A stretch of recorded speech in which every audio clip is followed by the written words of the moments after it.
Hello friends, இன்றைக்கி நம்ம என்ன வீடியோ பார்க்க போகிறோன்னா ஃப்ரூட்ஸ் கஸ்டர்ட் எப்படி வீட்டிலே ரெடி பண்ணலான்ட்டு தான் இந்த வீடியோவில் பார்க்க போகிறோம்.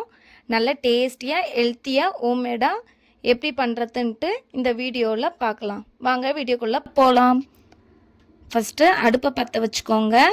பற்ற வச்சுட்டு நான் 1/2 லிட்டர் பாலை தண்ணி கொஞ்சம் கூட ஊற்றாமல் எடுத்து வச்சுருக்கேன். தண்ணி சேர்க்கக்கூடாது. இப்போ அந்த 1/2 லிட்டர் பாலுக்கு ஒரு 1.5 ஸ்பூன் போல் கஸ்டர்ட் பவுடரை ஒரு கிளாஸில் போட்டு வச்சுருக்கேன். போட்டாச்சு. இப்போ இதை எடுத்து ஓரம் வச்சிடலாம். இந்த டைமில் அடுப்பில் வச்ச பால் பொங்க ஆரம்பிச்சிடுச்சு. இப்போ அடுப்பை சிம்மில் வச்சுட்டு நல்லா அதை கிளறி விட்டுக்கலாம். இப்போ இந்த டைமில் கஸ்டர்ட் பவுட்ரு போட்டிருந்த அந்த கிளாஸை எடுத்துட்டு அதில் கொஞ்சம் போல் தண்ணி சேர்த்துக்க வேண்டியதான். கொஞ்சம் போல் நிறைய வேண்டாம்.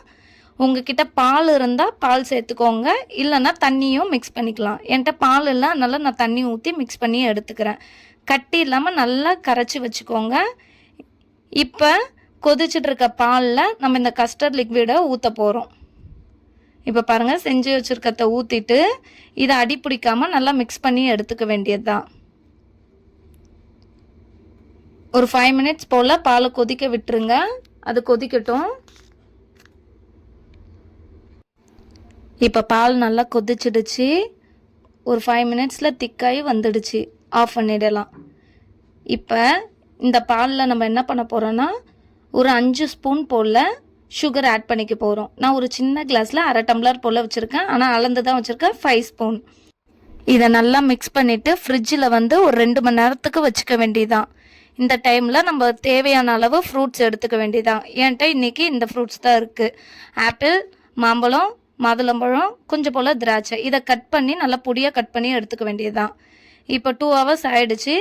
இப்போ அந்த கஸ்டர்டில் நம்ம இந்த ஃப்ரூட்ஸை சேர்த்துக்க போகிறோம். நம்மள்ட்ட இருக்கிற எல்லா ஃப்ரூட்ஸையும் சேர்த்துக்க வேண்டியது தான். உங்கள்கிட்ட பனானாலாம் இருந்தால் சேர்த்துக்கோங்க, நல்லா டேஸ்ட்டாக இருக்கும். என்கிட்ட இவ்வளோ தான் ஃப்ரூட்ஸ் தான் இருக்குது. இதை நல்லா போட்டுட்டு நல்லா மிக்ஸ் பண்ணி எடுத்துக்கோங்க. இப்போ இதை நம்ம ஒரு கிளாஸில் மாற்றிக்க வேண்டியது தான். மாற்றியாச்சு. இப்போ இதில் கொஞ்சம் போல் டெக்கரேஷன் பண்ணுறதுக்கு நான் கொஞ்சம் பாதாமையும் பிஸ்தாவையும் கட் பண்ணி வச்சுருக்கேன். அதை மேலே ஆட் பண்ணிக்கிறேன்.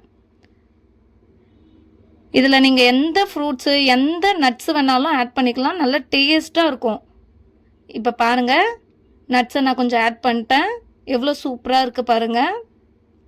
அவ்வளோதான். இவ்வளோ ஈஸியாக வீட்டிலே பண்ணிடுறோம் பாருங்கள். இதை ஒரு தடவை நீங்கள் செஞ்சு சாப்பிட்டு பாருங்கள். சாப்பிட்டு பார்த்துட்டு கமெண்ட் பண்ணுங்கள் டேஸ்ட் எப்படி இருந்துச்சுன்ட்டு. உங்களுக்கு பிடிச்சிருந்தா லைக் பண்ணுங்கள், சப்ஸ்கிரைப் பண்ணுங்கள், கமெண்ட் பண்ணுங்கள். பாய்.